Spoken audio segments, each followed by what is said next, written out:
top 10 vocalists, in my opinion, of all time.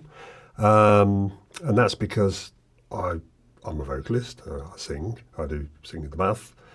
No, I don't go in the bath, so it's a shower, isn't it? So I sing in the shower, sing, whilst I'm in the car, sing whilst I'm working, sing all the time. Always have sung. So that's better, isn't it? Sung. So yeah, these are the vocalists that have influenced me throughout my life. So shall we start? Yes. Okay, so number 10. Now, I must stress, this is my opinion, not necessarily the complete, view of the best vocalist ever in the world. It's my opinion. And with that comes some strangeties. So, number 10, Cliff Richard. Yeah, the UK's best ever singer. Cliff Richard. I said it again. Okay, so you may or may not like Cliff Richard. I like his tone. I like the way he sings. I like the fact that he can sing in tune. Yes, he copies Elvis Presley. I mean, he was designed to do that when he first started singing. He wanted to imitate Elvis Presley. He even got that lip, the that one. And some of the songs that he sang were so like Elvis Presley to be almost carbon copies. But he can sing in tune. His tone, the tone of his voice is just absolutely amazing. Listen to him. Don't just take my word for it. Have a listen to some of the hits like "Move It," and he can harmonise very well. He can. You can understand what he's saying. Many singers of today, you have to have a translator to understand what they're actually singing about. Lyrics are relatively important in my view, quite important. And if you can't pronounce and get the words out, it's very difficult to understand what the story is about. And the song is a story, isn't it? Vocals. So that's number 10. Cliff Richard. Yes, I said it again. Okay, now number 9. Now, when I said that these are people that have influenced me all of my life, this would be the only one in this list that wouldn't have been alive, so I couldn't have, and this is Ed Sheeran. Now, why do I like Ed Sheeran? Well, Ed Sheeran's a strange one because he has literally put so much effort into his singing and his writing, his songwriting. He's been out on the road, so many years playing clubs, small clubs. So he's learned how to sing. He really has learned how to do it properly. His tuning, I know I keep mentioning tuning, but to me, tuning and being able to sing in tune is incredibly important. If you can't sing in tune, you need to practice. You need to practice singing in tune. Some people just can't sing in tune, and that may be just because of the makeup of their skull, believe it or not, the bones in their head, and the way they hear themselves is actually out of tune, and they can't differentiate between in tune and out of tune. In fact, they are unhelpable. You cannot fix something like that. It just can't be fixed if you can't sing in tune and you've practiced and tried. And you get a piano. I've got a piano here, you can't see it, but there you go. If I pressed a D, for instance, you should, if you're a singer, you should be able to represent that D. You should be able to sing the D as it is. And if you can't, well, sometimes you can just keep practicing and practicing, get it right. Other times you just can't, as I said before. So why Ed Sheeran? Well, he's today, isn't he? He's today's music. And from all of the other male singers that I've heard, he by far stands out as one of the best. And you can understand what he's singing. As I said, it's key. You have to be able to understand what people are singing about. It's a little more difficult with Ed because his vocal, sometimes he sings at the speed of light, very, very, very fast. And some of the rapping that he does as well. I'm not a keen lover of rap, I have to say, but in the context that Ed does it, it's brilliant. I mean, you know, he'll go through a song, he'll start with a little bit of rap, he'll do a bit of rap in the middle of it, and then he'll go into a really good chorus. And the way he sings the chorus, obviously he doesn't put too many harmonies in with his vocals, but enough. He puts enough in to get it right. And so that's why Ed Sheeran is number 9 on my list. Now, number 8 on my list is someone that I've followed my whole life. Now this guy, you wouldn't necessarily put him down as a singer, as a groundbreaking type singer, and as someone that's done something, you know, completely and absolutely different to everybody else. However, in my opinion, and it is only my opinion, this man has reinvented the way popular music is sung, and that's Paul McCartney. Now, why Paul McCartney? Why not John Lennon? Why not Ringo Starr? Why not, you know, the other one? George. There you go, George. Why not George? Well, I think Paul has the ability to sing in any way he wants. He's very tuneful. His harmonisation is brilliant.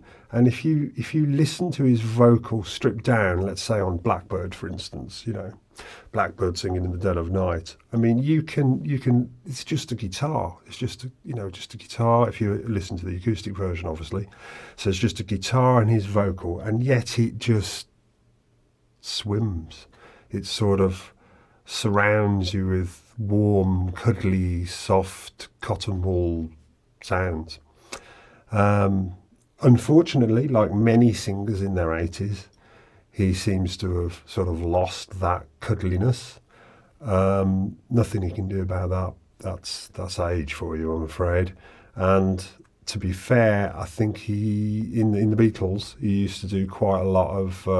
They used to rip their vocals. That's what they used to say. It was called blues singers. He used to like stretch the vocals and sing so loud that they'd sort of rip the sound that was coming out. So it was like a bluesy sort of rasping sort of sound. And I imagine, you know, what is he, 82, 83, 84, whatever. Now he's 80 something anyway. That can't have been the greatest of things to do to your vocal. It just can't be, really. It must have paid, you know, messed him up a bit.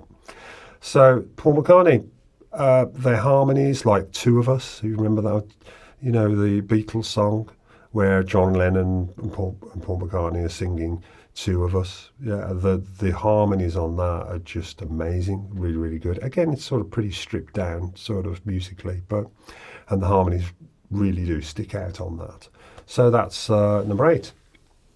Now, we then move on to someone from the sort of 80s. And I listened to this guy because I think he can really sing in tune. He sings perfectly in tune. His vocal tone is very rich. Should I say was very rich. And again, he could sing harmony. He can sing anything, literally absolutely anything this guy could sing. And that is George Michael. Now, you would be absolutely mesmerised by his vocals. I've never seen him live. That's one thing that I wish I had seen him live. But, you know, the way that he sings, he's very reminiscent of the old style singers like the Frank Sinatras and the Tony Bennett's and things like that. And he's a lot better than Michael Bublé and things like that. And again, that's just subjective. You know, I'm only saying in my head as to, you know, what I think about it, what I think about these vocalists. But I think George Michael really probably did have the lead on that, and he could sing any type of music. I mean, he did do songs from the last century. I don't really remember that album. But that album was a very, very good album.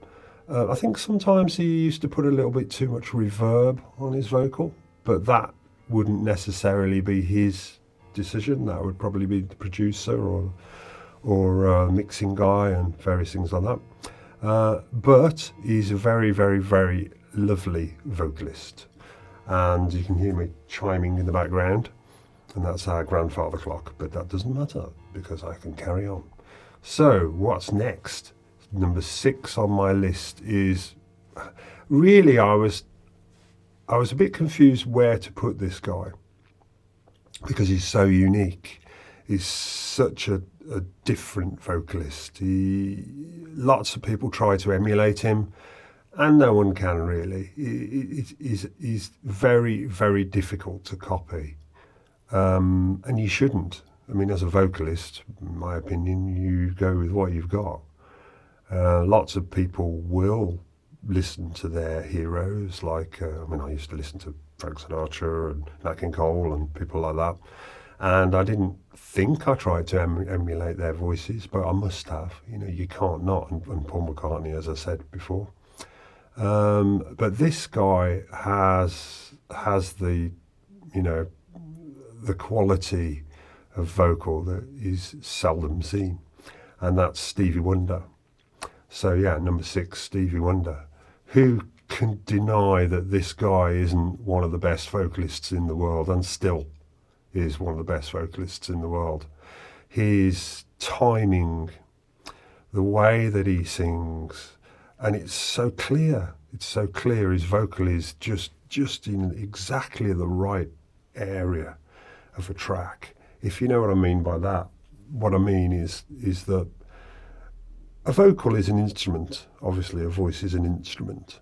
And when you're really lucky and you work hard, like Stevie Wonder did, you can fit your vocal perfectly into the mix.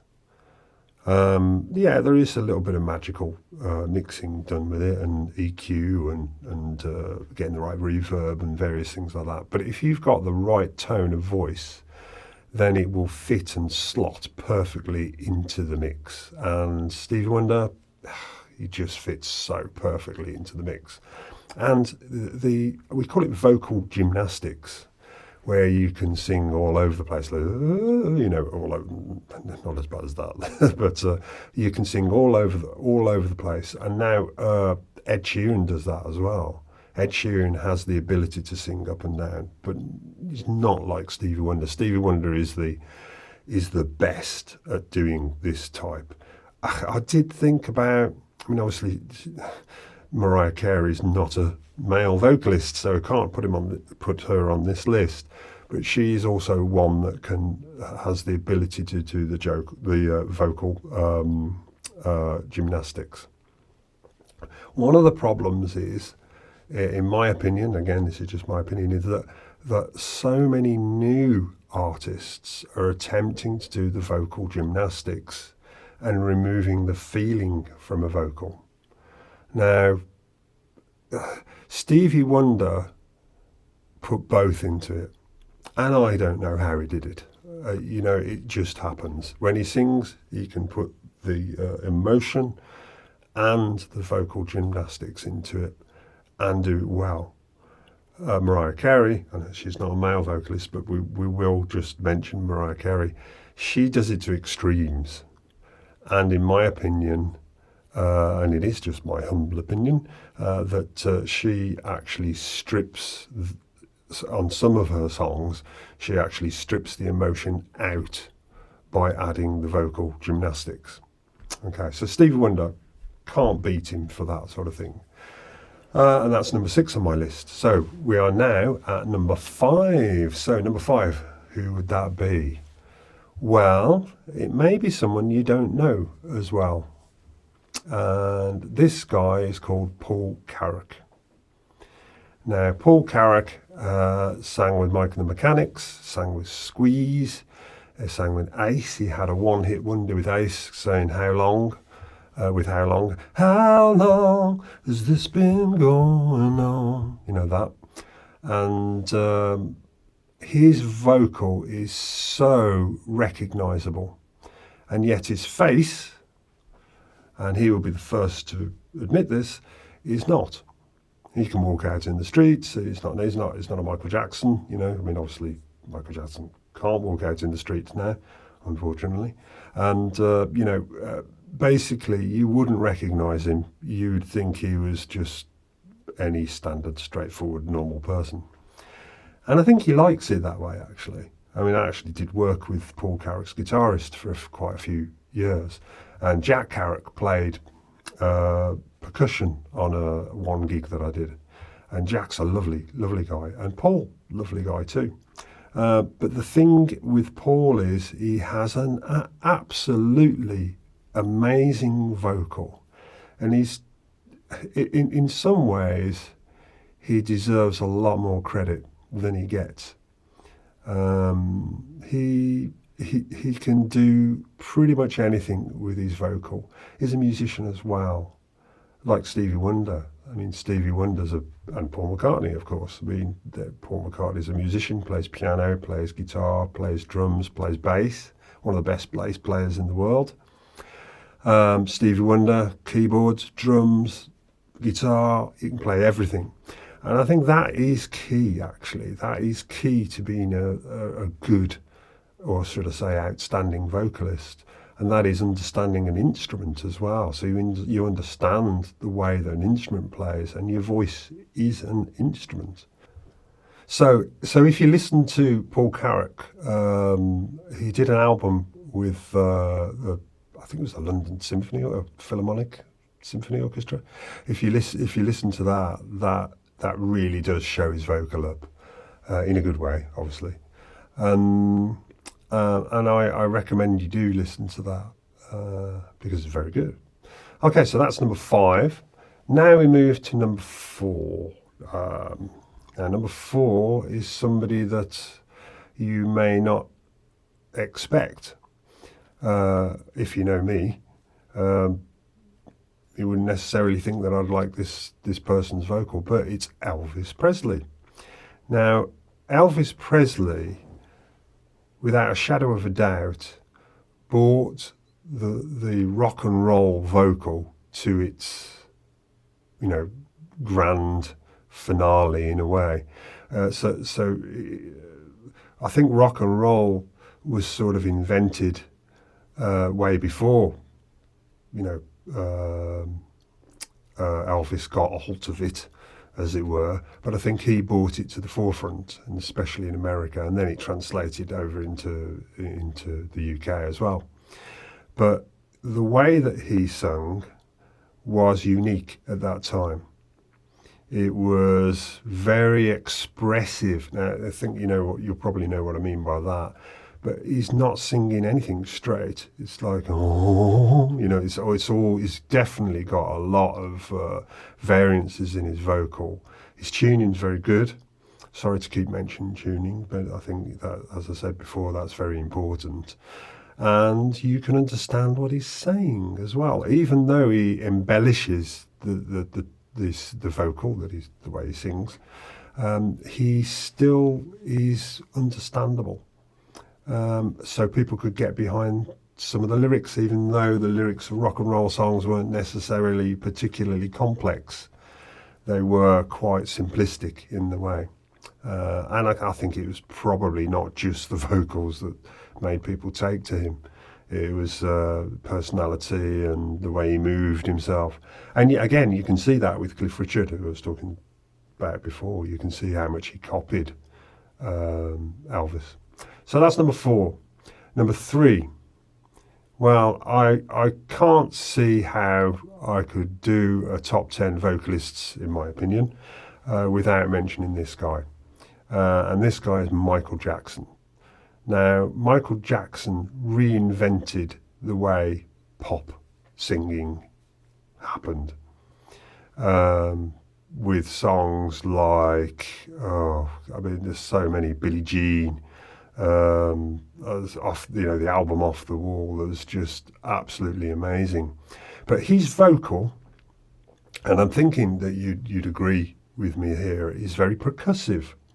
So he's very on the beat. He's like a drum in some ways, that he's so precise with his timing. But he doesn't do what the old swing greats used to do, which was where they'd play with the timing, they'd jazz the timing, they'd I'd mix up that timing and sort of slightly before the beat, slightly after the beat, just to give it a little bit of expression. Michael Jackson's an on the beat singer. He's literally in time. He's like a drummer, as I said. And again, the pitch of his vocal is perfect to mix in with the musical instruments of the time. And we all know he was produced by Quincy Jones. And Quincy Jones knew exactly how to get the best out of a Michael Jackson vocal. But it's pure. You know, even things like Ben, you know, I hope you remember the song called Ben. If you don't, go and find it out. We all thought it was written about, you know, something else other than an actual rat, which I think it was written about a rat. He's like Pet Rat, I think it was written about, which was a bit strange, but still, nonetheless, he sang that incredibly emotionally. And that was when he was a young boy. And the tone, the vocal tone, never really changed. Now that's slightly weird, because most men's voices, you know, you're a soprano one day and then you're a bass the next. And that never really happened. And some people, it's training. I don't know what it was with Michael Jackson, but we won't go into that. But basically, he managed to keep that tone and that quality of vocal throughout his career. Precision, as I said, that's what he was all about. So number 2 on my list is someone that you definitely won't be surprised about, especially if you know the type of singing that I like, and that is Frank Sinatra. But why is he only number 2? Why is he not number 1? I hear you not ask. Well, yes, I love Frank Sinatra, and the thing that Frank has got that other people have, but not in the same way as Frank, and that is timing. He's a jazzer in his head and in his, or was, should I say, you know, obviously he's not with us now, but the basic fact of Frank Sinatra is he lags either behind or in front of the beat to give it that sway, that swagger, that perfectionism.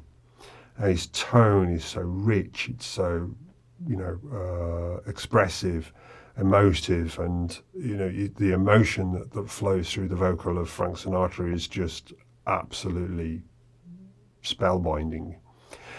But the one thing about Frank Sinatra is that I was always concerned about, did he deliberately do the timing thing? Or was that just how his head heard the music?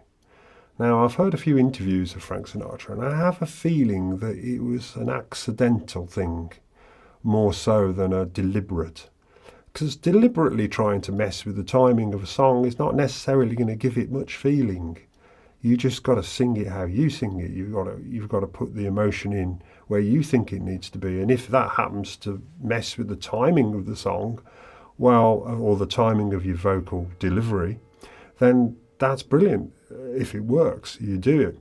But to actually contrive, if that's the right word, I think that's the right word, to actually work out where that timing is and identify where before the note you need to be, before the beat you need to be, after the beat you need to be, to add that expression, would take a lot of thought.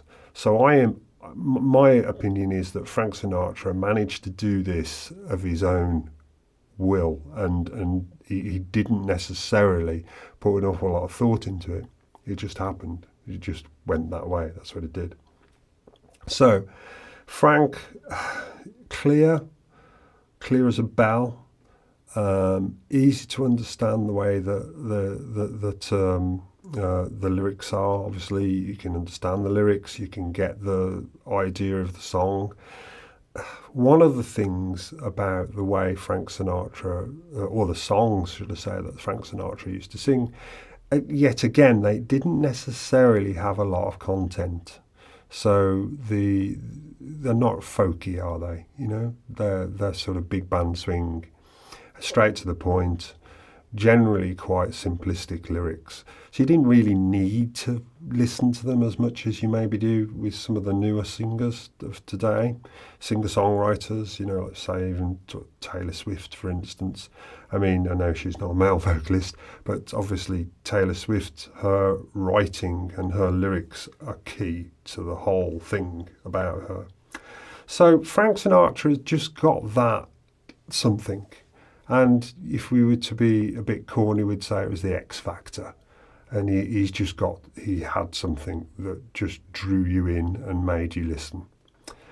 And now we're round to number one. Now, in my opinion, number one is the best all-round sounding singer of my lifetime so far that I've heard. And the vocal that I can listen to for as long, as I can stand it, as it were, and I can stand it forever. And that's what I'm trying to say is not a difficult person to listen to. He's got velvet vocals. They are warm, they're soothing, the timing is very much like Frank Sinatra. But this guy was a pianist, and a jazz pianist at that. He could play very, very good piano. And this guy is called Nat King Cole. And I just don't think that anyone could argue with the fact that he is one of the all-time greatest vocalists. Now, we all probably know the story of how he used to get his vocals so rich and so velvety. It was documented on documentation somewhere, I think a documentary as well, that he used to smoke or chain smoke like 9 cigarettes before he went into the recording studio. Now, for him, that worked. That gave him that little bit of a smooth edge when he was singing in the studio. But his timing as well was just impeccable. But it would be. He's a percussionist, as in pianist. And he could sing in between the notes, and sing in between the timing of the notes. After the midnight sessions, go and listen to that one. If you want to listen to some of the best of Nat King Cole. It does have a few strange solo instrumentals on it, but on the whole, I think it's some of his best work, and it's just the Nat King Cole trio. So it's piano, bass, drums. So anyway, I hope you've enjoyed this. I just did it for a bit of fun, and thank you very much for listening.